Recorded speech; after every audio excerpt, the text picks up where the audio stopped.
طلاب الحلوين سنة 6 عاملين ايه؟ يلا معايا رددوا كلمات lesson 1 unit 1. أول كلمة معانا apartment block العمارة السكنية. chemicals مواد كيميائية. natural fertilizer السماد الطبيعي. roof سطح. harvest يحصد harvest. community garden الحديقة المجتمعية. fresh طازة.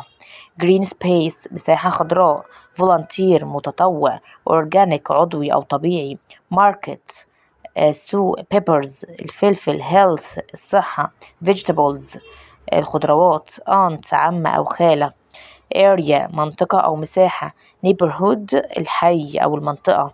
local محلي. lettuce الخس. plant النبات ومعناها برضو يزرع اللي هي verb و noun في نفس الوقت. lemons